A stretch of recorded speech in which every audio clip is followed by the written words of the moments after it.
Good evening, dear compatriots and followers of NDA. Today is the third edition of our English language pilot program, and I'm Susanna Boshian, the host of the program. Our guest today is Dr. Vahe Gasparyan, a prominent cardiovascular surgeon and the author of 20 scientific publications.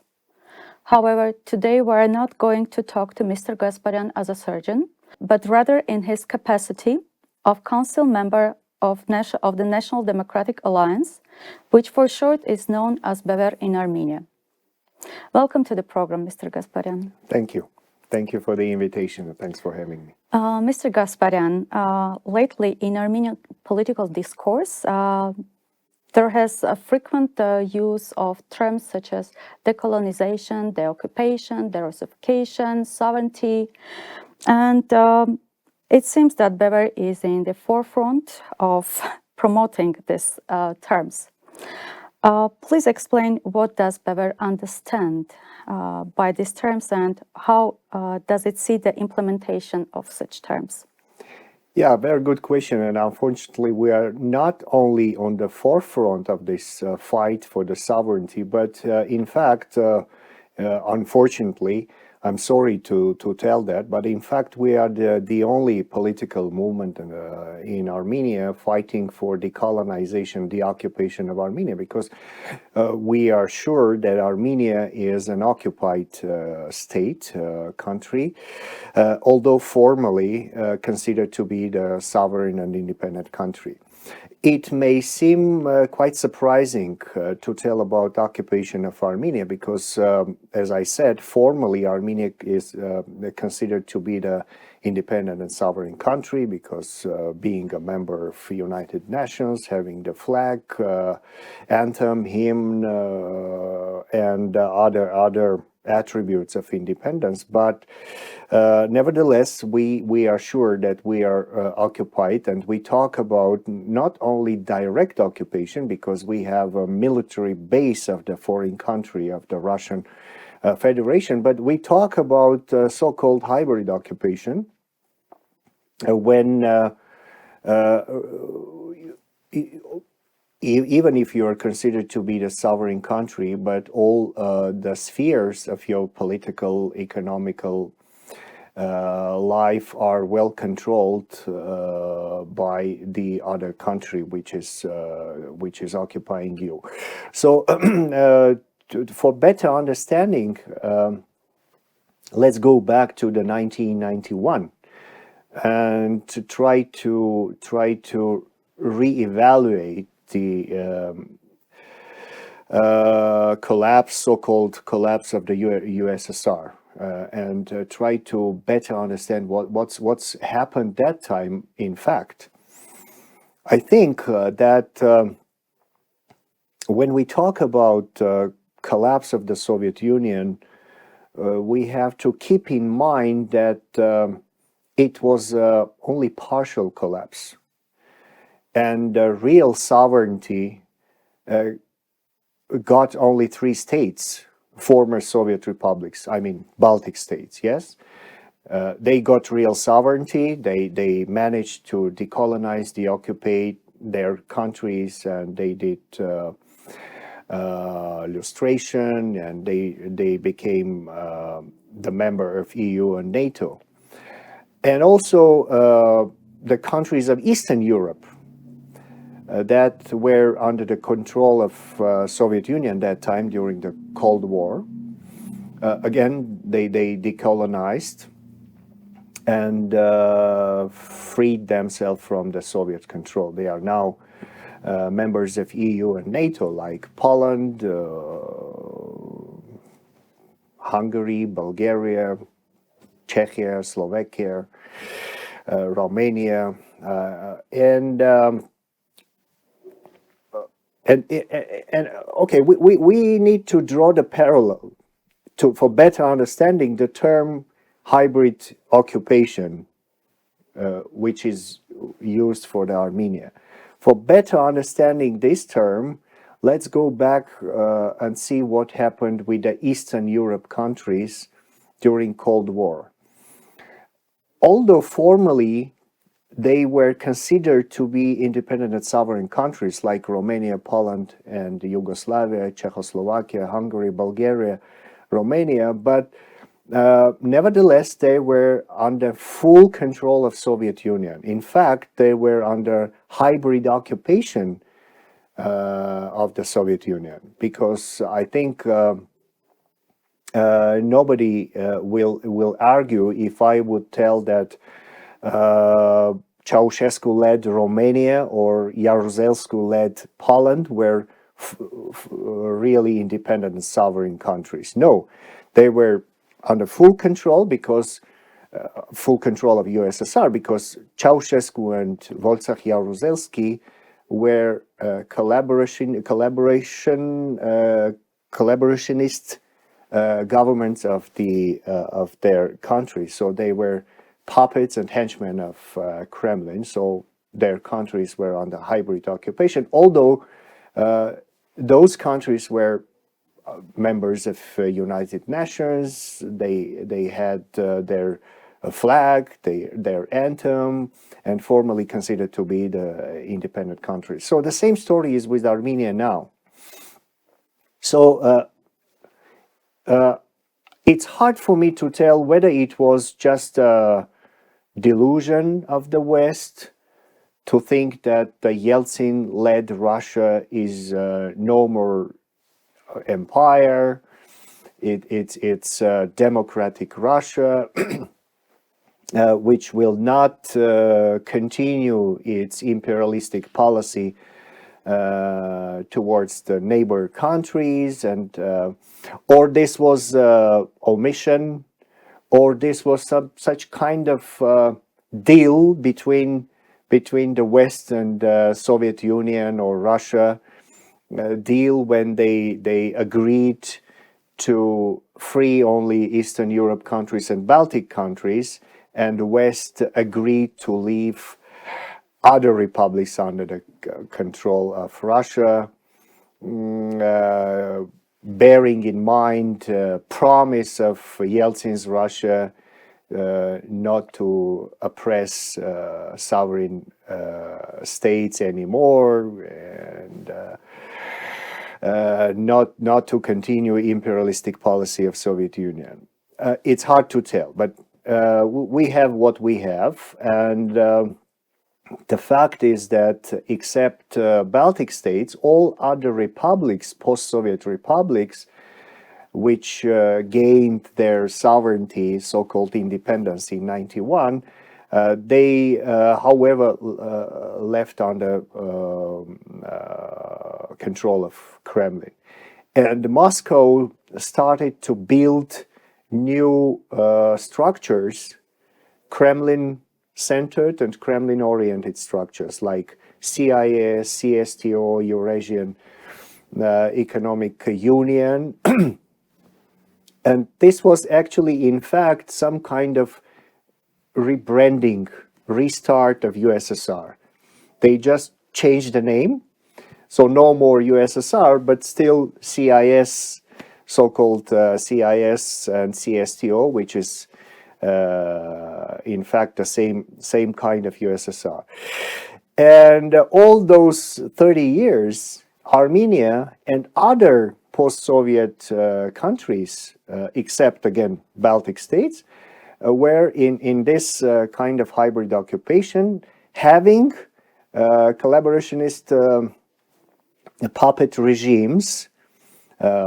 We can tell the same about Georgia, about Belarus, about Ukraine, Moldova, Central Asia countries, Kazakhstan, Uzbekistan, Kyrgyzstan, and others. So in Armenia, it's more obvious because I think Armenia was the most occupied, the most controlled, the most dependent countries among those post-Soviet republics. And all these so-called governments of independent Armenia during this 30 years, starting from the very first one, Levon Ter-Petrosyan, which was actually acting lieutenant of KGB, by the way. And again, then after Ter-Petrosyan was Kocharyan, then Serge Sargsyan, and the current one, Prime Minister Pashinyan, they are in fact puppets and henchmen of Kremlin. So we have to bear in mind this fact when talking about political fight in Armenia, because in occupied country there is no political usual fight, political struggle like ordinary fight, like more sophisticated way. Yeah, Controlling mass media. Yes, because in real sovereign country there is a political and ideological competence and fight between different parties, and and the people will decide which one will lead the country by means of election. But we saw during these 30 years how the elections were organized in Armenia and in other post-Soviet countries. There is no fair, transparent, free election in hybrid occupied country, because although from the very first glance election in this country may seem free and transparent, but if you look in details, you will see that the leading regime has had and has every tools to control the election process, because the election itself, it's not only the voting day and counting the votes. It's a process. Before the voting day, you have campaign, election campaign, and during this campaign, the leading regime has every tool to keep under control this campaign. But we had sorry for interrupting you, but we did have in our memory just some years ago, we had voting, like fair voting, and Pashinyan was elected by the nation. I will talk about those elections also, but let me finish first. Sorry. What is the election in the hybrid occupied country? There are many tools for the leading regime in occupied and not real sovereign country to keep the election process under control. What are those tools? The first is abuse of administrative resource, which means that the citizens of the country, they are employees, and the employers have every methods and tools to push them, to ask them to vote for any person, any party. Otherwise, they are at risk of losing their working place, etc. So abuse of administrative resource and the pressure of the employers, because citizens of not sovereign and occupied country are dependent on the regime, on the employers. The second is election bribes. We have seen a lot of times during past election process, election bribes. And other tools is controlling mass media, which organize the campaign. They can give more time to the leading party, less time to the opposition party, etc. So those are the tools, and as a result, we have no free, independent citizen, and only independent, free citizen can vote independently based on his political priorities and decide and make really free decision. On the day of vote, we see a lot of falsifications and other tools to control the vote itself. And then the counting process also is controlled by leading regime. So there is no transparent election in Armenia. We have, after so-called revolution, Velvet Revolution in 2018, You see, you are smiling now. Everybody is smiling when we talk about so-called revolution, because 5 years after the so-called revolution, it's evident, it's obvious for everyone that this was well-written scenario show, controlled and led by Kremlin. So we had 2 elections after so-called revolution in 2018 and 2021. So in 2018, there was some kind of euphoria, and people voted for Pashinyan just led by this euphoria. So this was not the objective. But people really believed. It's not. Yeah, people believed. People believed because people saw that Pashinyan. He will bring desired changes. Yeah, Pashinyan managed to get resignation of Sarkisian regime. This was a lot of inspiration, a lot of support by the Armenian people, and this was the wave of enthusiasm, inspiration, expectations, because he gave a lot of promises that time to the people of Armenia, and we hoped so much that Pashinyan will keep his promises, will bring to the life and execute the program that he promised to the people. So this was 2018 election, and 2021 election. A lot of people voted for Pashinyan to prevent return of the previous regime, Kocherana Sarkisian regime. So this was not the vote in favor of Pashinyan, rather than the vote to prevent return of the previous regime, knowing that this one is not the one that we would like to continue leading country. So again, those 2 elections were not objective, were not free, transparent, and a lot of falsifications again happened during those 2 elections, especially 2021. Abuse of administrative resource. That was obvious. That was obvious. And election bribes, etc. So that's why when we talk about hybrid occupation, we say that the only fight which is possible in this country is national liberation country. National liberation for the deoccupation, decolonization of the country, gaining the real sovereignty. And only after that, when you proceeded with the systemic changes inside the country, you can arrange and hope for the elections to be really free and transparent. What means national liberation and what means systemic changes? Our movements say that national liberation is some kind of revolt, insurrection, revolt of the people of the country, which is real host and sovereign of the country. And the methods of this revolt may be not armed but peaceful, like civil disobedience.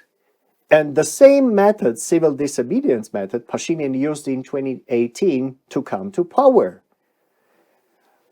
But just few months after the Velvet Revolution, the Kremlin regime managed to take Pashinyan under his full control, and Pashinyan became the puppet of the Kremlin. But the methods were the same, civil disobedience. We remember how it happened in 2018 in April and May. So civil disobedience is a legal method of national liberation, and every people of its country has every right to use this method because of being the real host and sovereign of the country and realizing that country is under the hybrid occupation.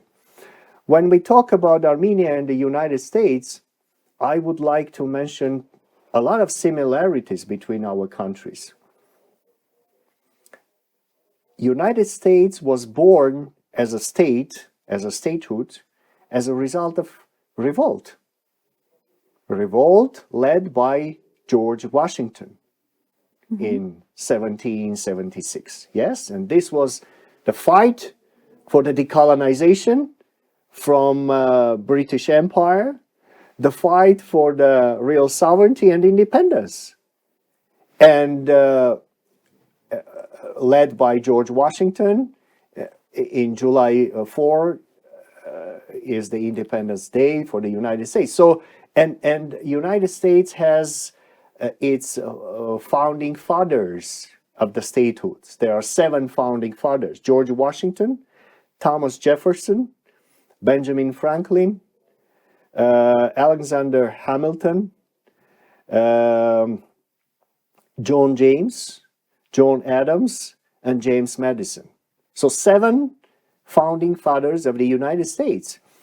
By the way, Thomas Jefferson, who was the 3rd president of the United States, said, when the injustice becomes a law, resistance becomes duty. When injustice becomes a law, resistance becomes duty. So resistance and the revolt of the people is not only the right of the people, but duty of the people.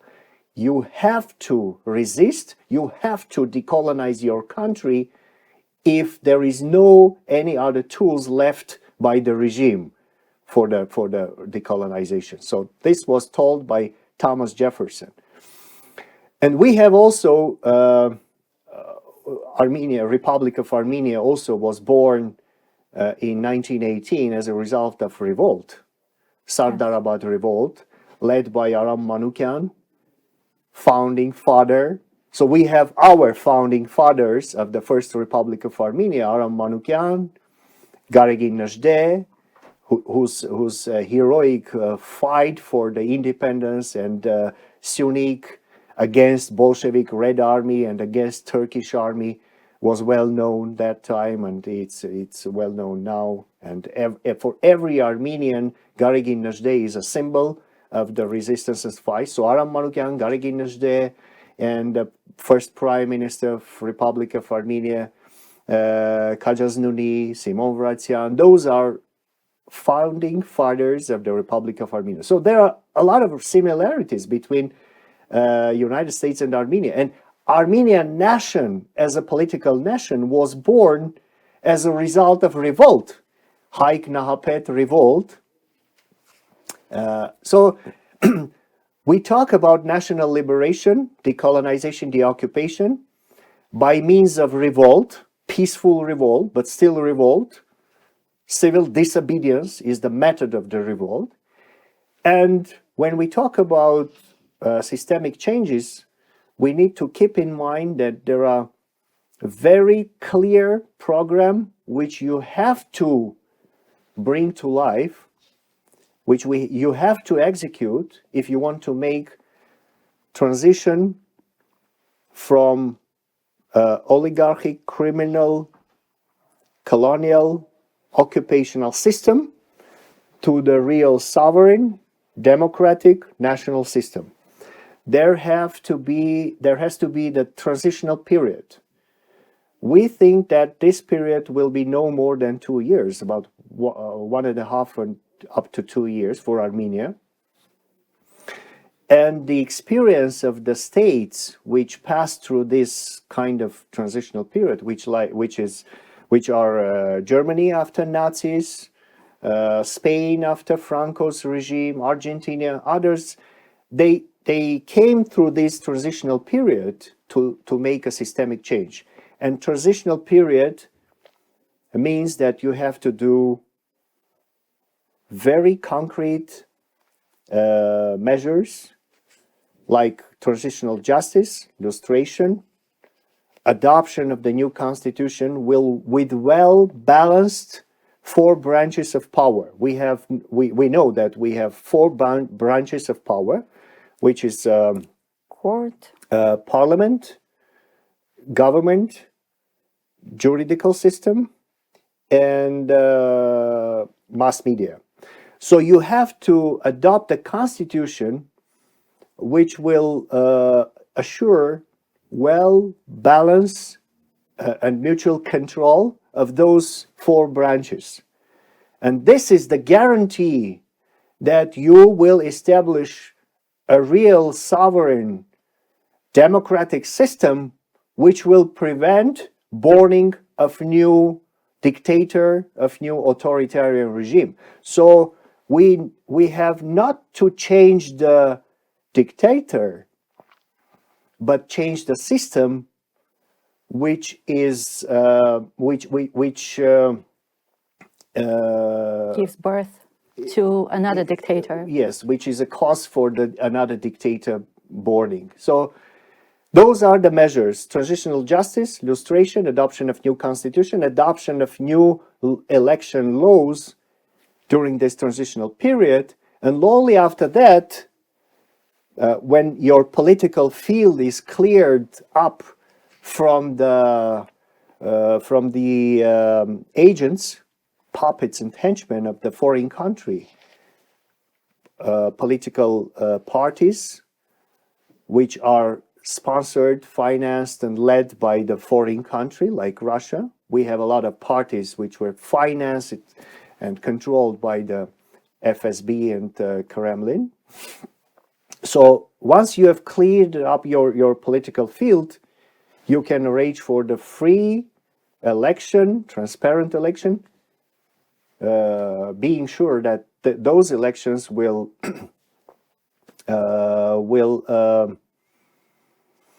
be the base for the national government and national parliament formation, and you will then be sure that you made all necessary changes for the change from one system to the other, like it happened in Baltic states. That's why no henchman was born in Baltic states, because back in 1991 they did all those measures and brought to life this program.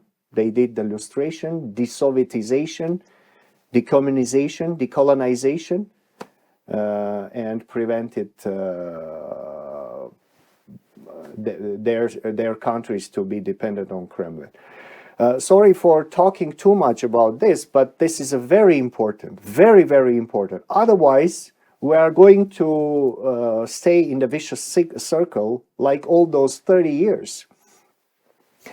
30 years, over these 30 years, we changed the person, but we left the system. We changed the person, we left the system. And the system was occupational, colonial, Kremlin-oriented, Kremlin-dependent system. And as a result, every time another henchman was born by this system. Yes, actually, yes, of course. And unfortunately, we're living in this reality yet. Yes. And just because of that, on 8th of April, at Zvartnots International Airport, Tsrer Sefelian was stopped by FSB personnel from boarding at the plane to US with a verbal explanation that prohibition of his exit out of the country was ordered by the Court of Cassation, considering the fact that there was no court proceeding against Mr. Tsrer Sefelian at this time, and that there were no prior judgments against him which were prevented his travel. What could be the reason for such a illegal restriction on freedom of movement? Sorry, do you think it was done by Pashinyan regime to prevent Sefelian's trip to US, or was just a routine mismanagement from FSB? I think both. Both are here. Both the causes, mismanagement and the mess in political life of Armenia, and Pashinyan regimes preventing Mr. Sefelian's trip. I would like to remind you that back in 2019, December 20, if I'm not mistaken, Cassation Court decided to cancel preventing measures put on Mr. Sefelian. Cancel preventing of his travel, and he managed to travel to Lebanon in 2019, New Year time, New Year I remember holidays something time. like that, Yeah. yes. So he managed to travel once after this court decision.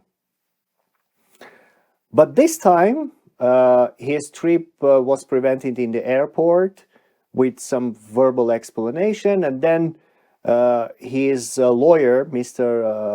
Papikian, managed to get the court decision, and there was a lot of noise in the mass media, in social media, in Facebook.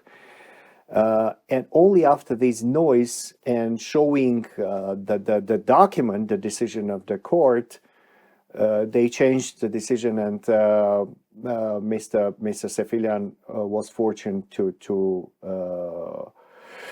travel to the United States on Sunday, the day later. I think this is mismanagement, chaos in the system. And at the same time, this is some kind of fear of Pashinyan, because they do realize that Mr. Sefilian's travel is going to change a lot of things, because his meetings with the US acting officials in the administration, in Congress, in think tanks, are very important and may become even crucial, even crucial for Armenia and U.S. decision on Armenia. And we have an information that Armenian embassy in the United States does its best to prevent those meetings. Yes, because the ambassador of Armenia there. Yes. So, but this is a reality of the hybrid occupied country. I told a lot in my previous answer. So this is another proof that we are occupied. We're not sovereign. We're not independent. By the way, preventing of the travel happened after Pashinyan-Putin phone talk. There was a phone talk, I think on Friday or early Saturday, and then preventing of travel on Saturday night. So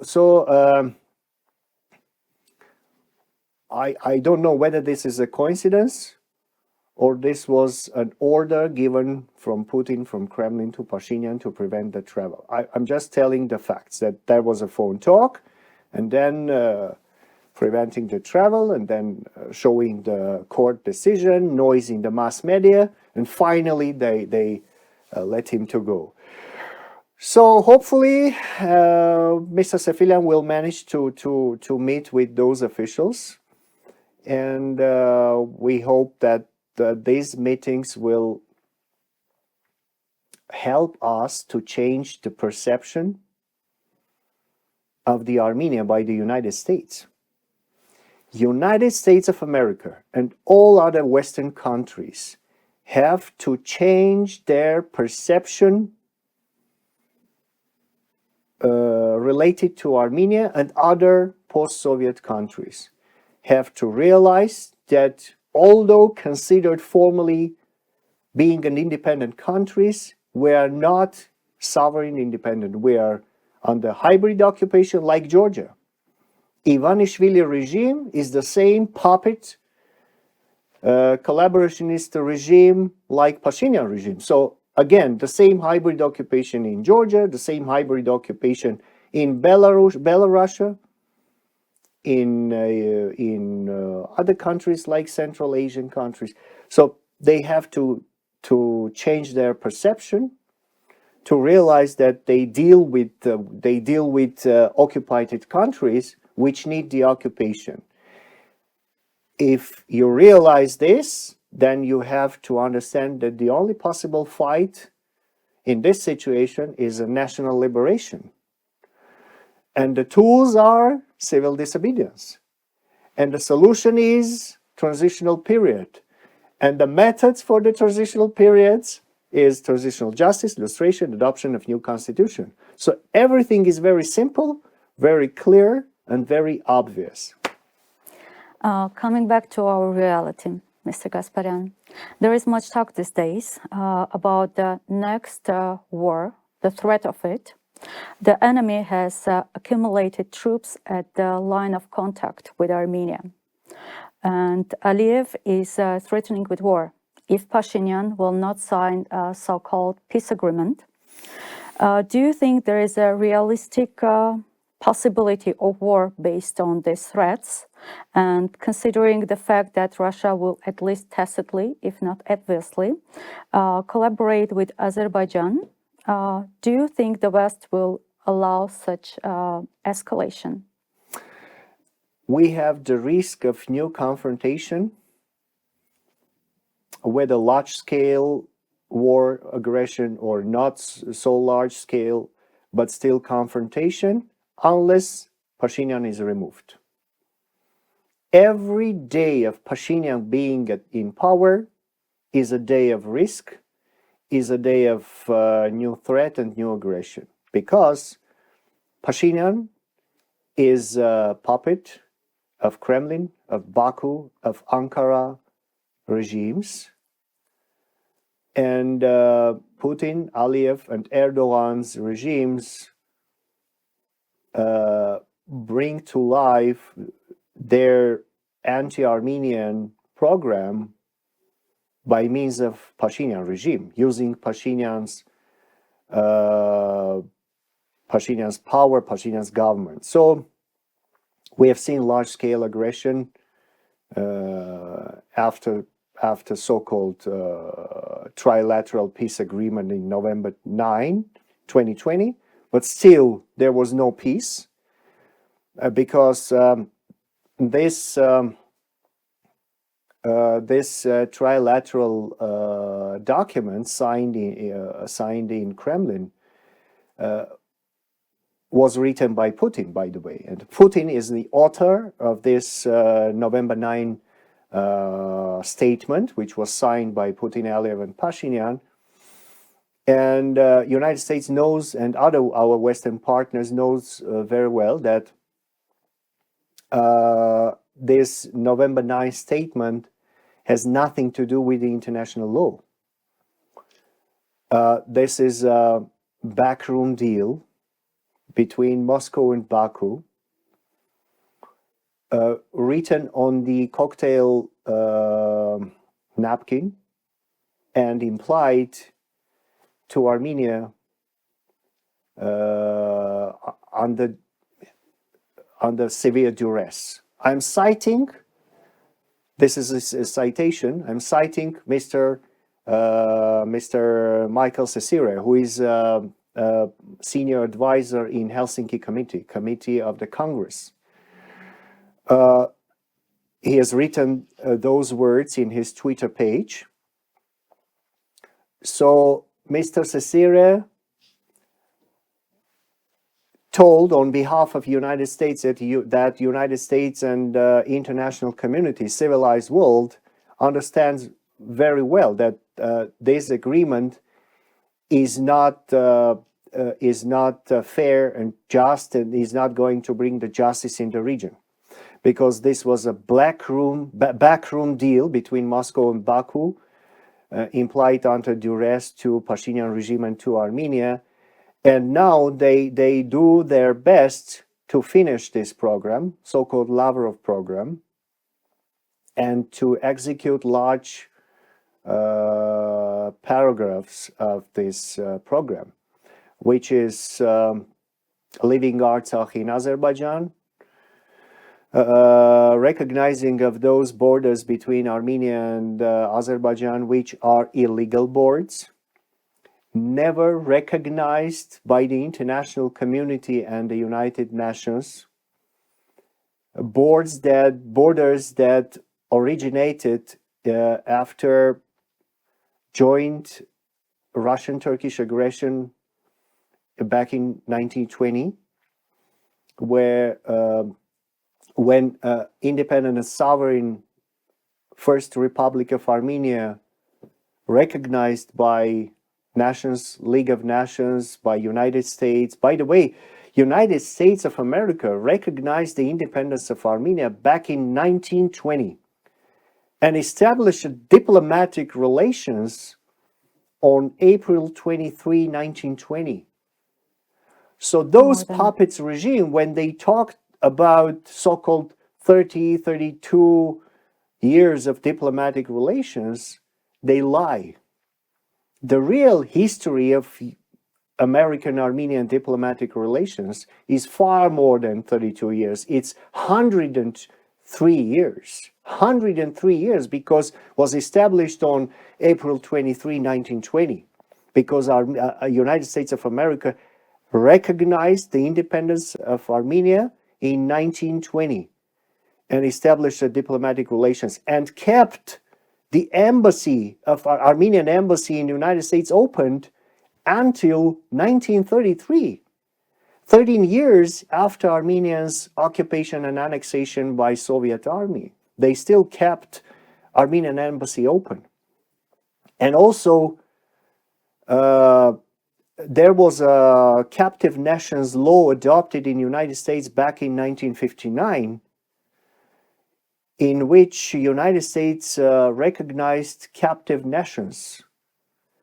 And Armenia was in the list of those nations, in the list of occupied and captive nations, 1959. And the fact of Russian-Turkish aggression, occupation, and annexation was fixed on the website of the State Department. And Woodrow Wilson Arbitrary Award was fixed on the website of State Department. So we had Armenia recognized by the international community with its recognized borders, legal borders. Borders between Armenia and Turkey, according to Woodrow Wilson Arbitrary Award, with the Great Seal of the United States put on this award, and borders between Armenia and Azerbaijan recognized by a League of Nations back in February 1920. And this decision is the only legitimate decision concerning or regarding to Armenian and Azerbaijani borders. All other decisions are illegal. And the current borders are illegal, never recognized. We have inherited this after this aggression and occupation as a result of Soviet Union collapse. Some people tell that UN recognizes 1991 borders for all post-Soviet countries. No, this is a mess. United Nations is not an organization for recognizing the borders between states. Because, there are more than 200 countries members of UN.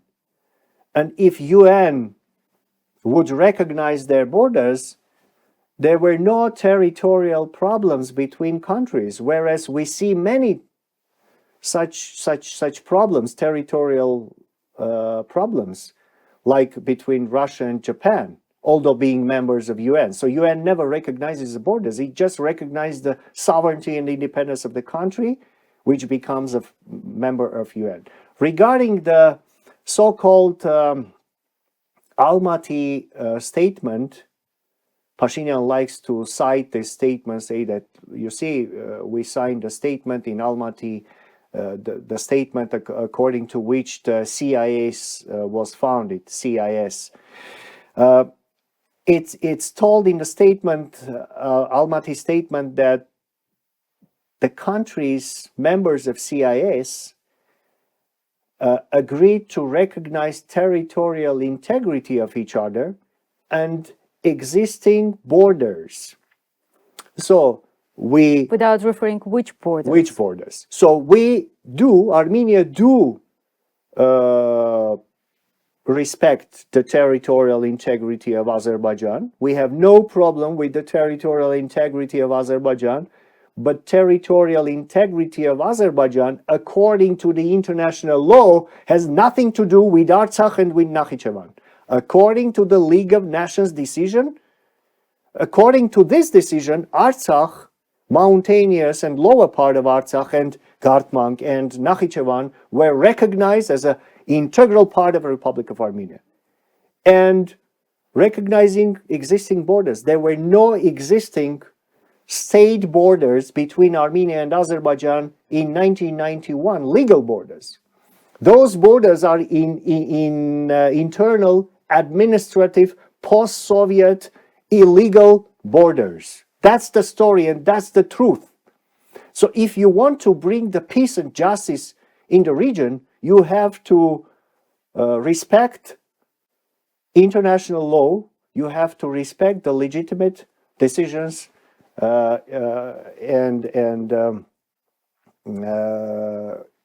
bring the justice.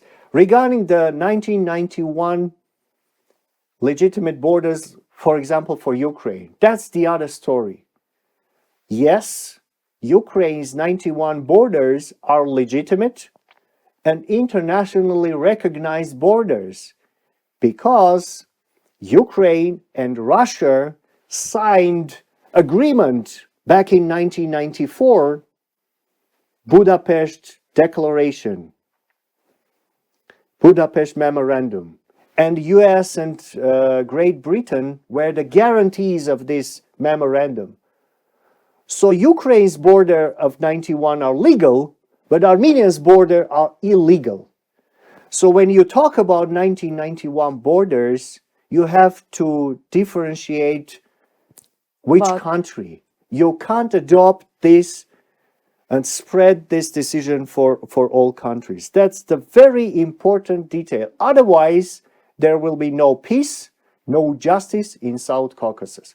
So when we talk about threat and risk of new aggression, we have to keep in mind that Baku, Moscow, and Ankara are doing their best and they are rushing to force Armenia to recognize these illegal borders because Aliyev knows very well that Putin is in trouble and Putin's regime is going to collapse very soon, within coming weeks or months. And that time his window of opportunities is going to close. If he will not manage to do this within these coming weeks, he will never manage to do it anymore because there will be no Putin and Erdogan patronizing and helping him to do. Erdogan is in trouble also, especially after huge earthquake in Turkey.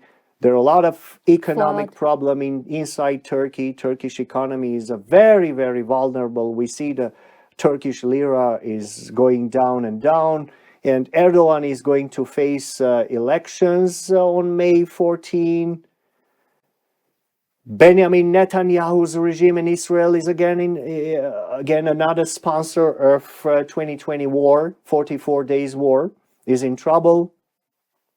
So Aliyev will become an orphan, will become an orphan, political orphan, without the sponsors.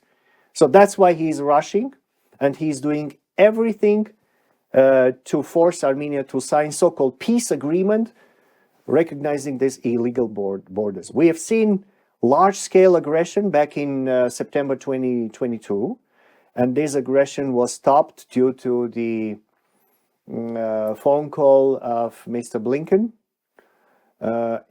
and thanks to our Western partners, especially the United States. I think more and more Putin is weakening and Erdogan is weakening. The risk of large-scale aggression becomes less and less. But so-called creeping aggression is still there. We've seen creeping aggression like this, the salami tactics, slice by slice. They cut a piece and piece of Armenian territory. They come inside the Armenian territory using Pashinyan's loyalty and but again, I'm an optimistic because coming weeks and months will be crucial. And once Putin regime will collapse, we will have every opportunity to free the country and to prevent the signing of this capitulation, so-called peace agreement, because this is so-called peace, because this is not going to bring the peace in the region without justice. There is no peace without justice. And as Mr. Blinken said, United States is not forcing Armenia to sign anything. They are just responding to Armenia's Sober mind. Armenia's asking of help. So if Armenian government is asking United States to help to sign this agreement, they have no other choice. But they will see that the people of Armenia are against this so-called peace agreement led by Kremlin and led by Erdogan and Aliyev. Mr. Gasparyan, after the ceasefire and the end of full-scale war, the enemy has slowly but surely continued to occupy parts of our country, as you already mentioned. Yes, this is a creeping aggression, yes. And all that while Pashinyan's treasonous government has remained passive.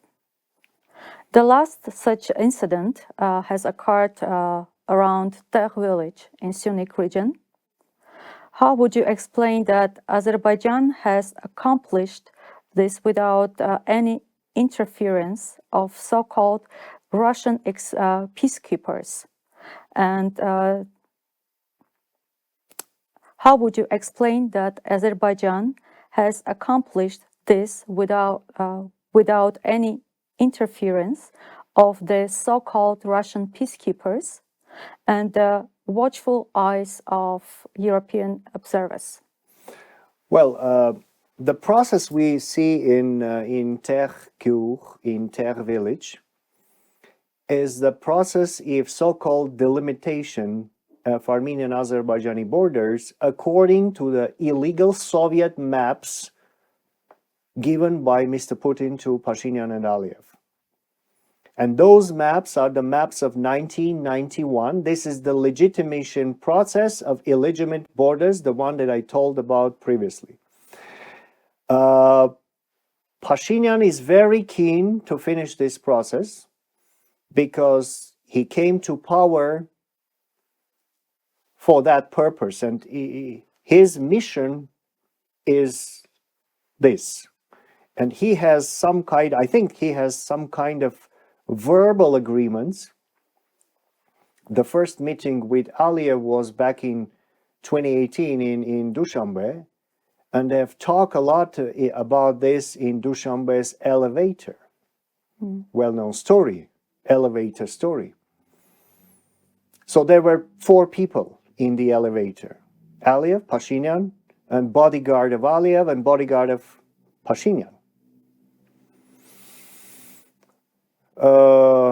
Last year on January 20, I think, bodyguard of Pashinyan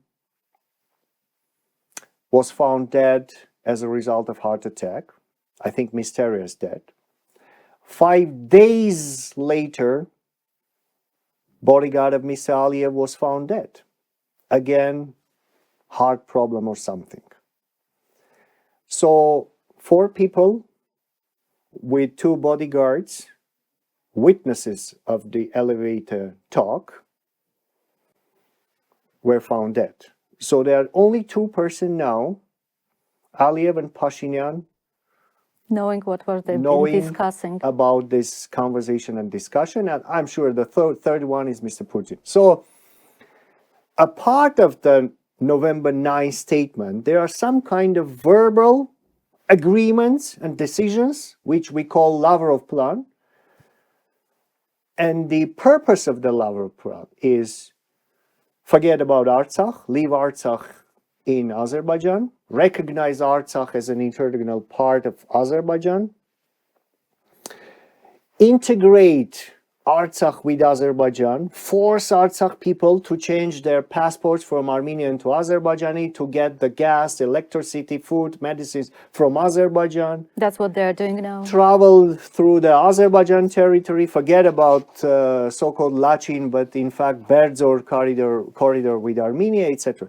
Legitimate, recognize illegitimate borders between Armenia and Azerbaijan, and give corridors through Armenian territory, which we call Sunik corridor, Zangezur corridor, which is very important for Azeris, for Turkish, and for Russia to have territorial connection with their Turkish and Azeri brothers to circumvent sanctions, Western sanctions, because they are blocked on European part of the country. Yes, the travel and economical ties on Black Sea is in trouble also. So the only way for the Russia to circumvent those sanctions is Iran and this Sunik corridor. So Lavrov plan is about this.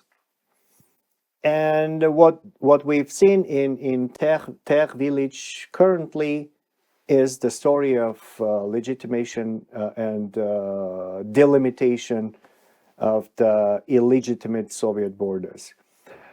So-called Russian peacekeepers, they help Azeris to implement this program, to bring this to life. They just come, stand along the border, then they come back, Move back. and let Azeris to move forward. That's what they do through the history. That's what they did in September before this aggression in Sotk, in Gerarkonik region, in Sevlich region, in Artsakh. So-called Russian peacekeepers force Armenian soldiers to leave Parukh, Khatsabert, and they stood there. Then they left those villages, letting Azeris to move and enter those villages. So this was surrender, organized, sponsored, patronized by its so-called peacekeepers or CIS forces. About European Union observers, this is a huge help to Armenia in terms of preventing new escalation. And we see that once the observers were stood along the board side, we have no victims, at least along those borders in Gerarkonik region, etc. But still, EU observers are not a military personnel. Yes, they are just citizens. It's a civil. This is a civil mission, but still a huge help. But still, even this civil, peaceful mission, making a lot of noise and troubles for Azeri and for Kremlin. We remember Lavrov and Zakharova's statement that this is not acceptable.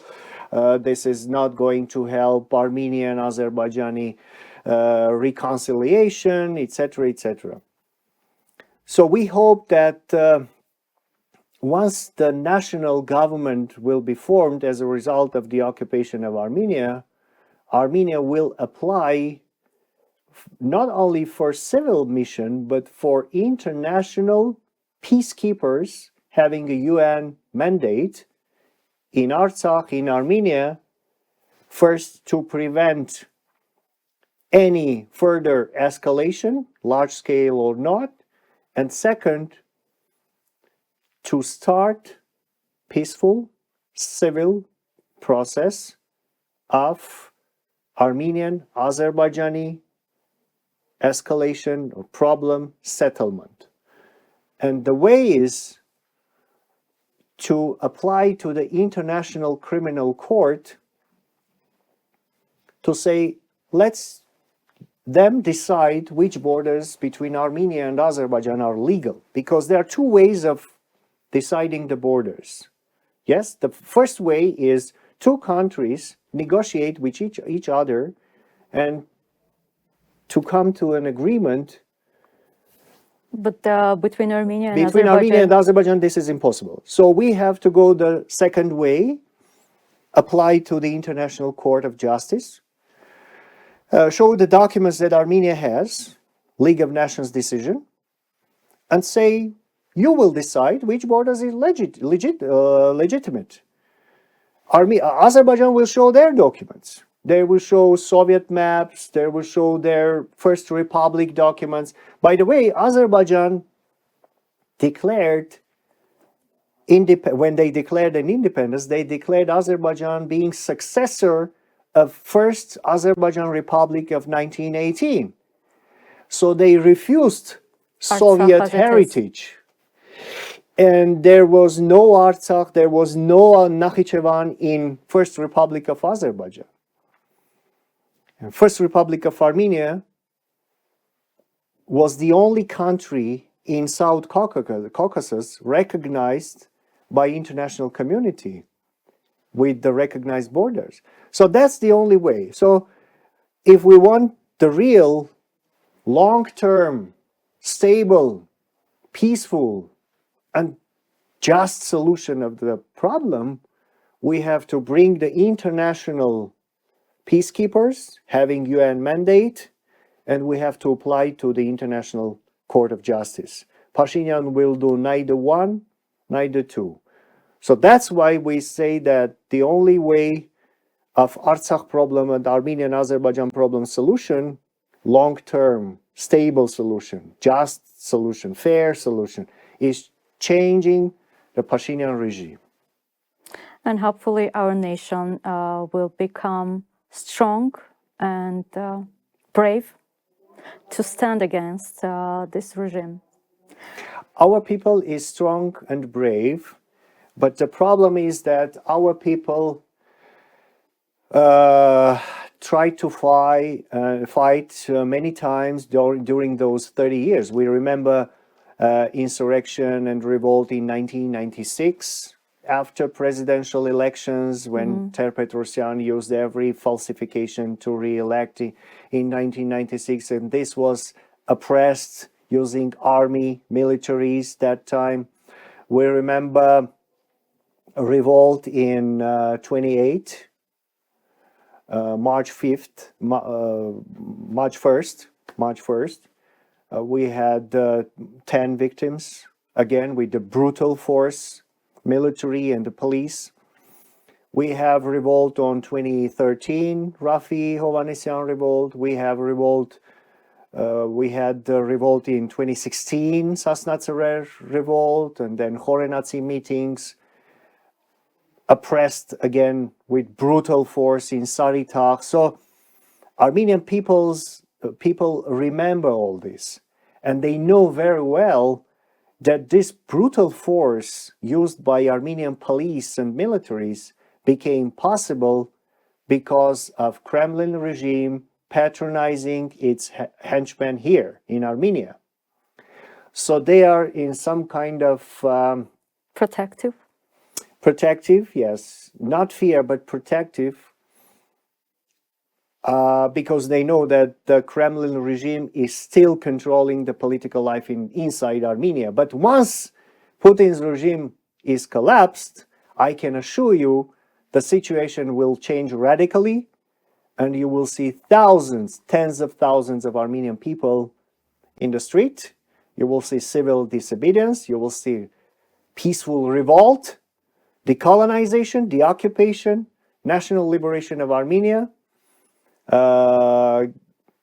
and formation of national government and transitional program brought to life. And within just few years, we will not recognize Armenia. This will be totally different country, totally different, because Armenian people are talented, are hardworking, sharing the same democratic values, humanitarian values as civilized world. And once we have established a fair democratic national system inside Armenia, you will see Armenian talent flourishing and progressing and changing, and we will see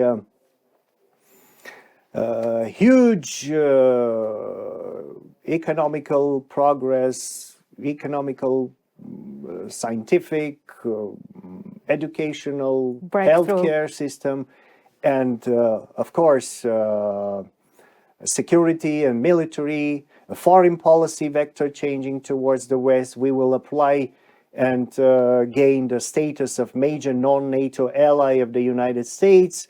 We will become a real ally of the United States. We will leave those CIS and CSTO Russian-oriented organizations, and this will be Israel in the South Caucasus as a committed, strong, with a national ideology to develop a strong reliable, and yes, I don't know, partner prosperous that country, really prosperous country.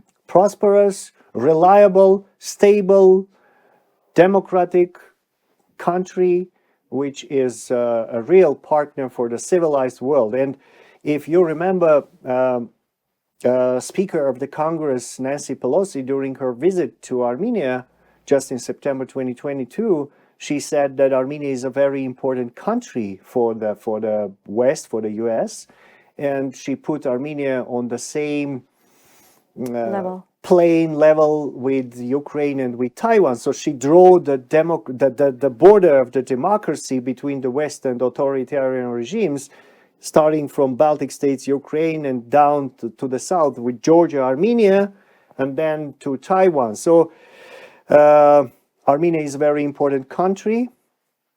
And I think the other evidence of importance of Armenia is the invitation to the Summit of Democracy. First in 2021, December, I think. And the second is just recently in March 2023. This was not an invitation to Pashinyan, but invitation to Armenia and its people.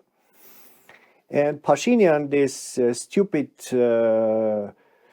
idiot, although he participated in this summit, but he refused to sign the final declaration of the summit. He signed it with the reservation, refusing to sign the paragraphs accusing the Russian aggression. So this is again another strong evidence of Pashinyan being a Kremlin puppet. And another evidence is Pashinyan refusing to finish the process of the recognition of Rome Statute of Hague, joining the Hague jurisdiction. Although Constitutional Court adopted this decision, but then puppets of Pashinyan like Alen Simonian and deputy of the chair of parliament said that we're not going to ratify this in the parliament because this will be against Russian interests, against Mr. Putin, etc. So I think the Western powers and the United States do realize that Armenia is an occupied country led by Pashinyan, Kremlin-oriented puppet henchman regime. But I'm optimistic, and this story of Armenian occupation is going to finish within just few weeks and months. And we will see another Armenia. We will see democratic, Western-oriented, civilized world-oriented, talented, progressing country sharing the same values with civilized world. On this positive note, Mr. Gasparian, I'd like to thank you for accepting our invitation and being our guest today, and also for outstanding interview that we have with you. And thank you for being with us. Thanks for the invitation. Thanks for having me. And I'm at your service anytime. Anytime you will invite me, I will be more than pleased to come to discuss any other topics. Thank you. Thank you very much. Thank you very much. And thank you, dear followers, for being with us. Till next time.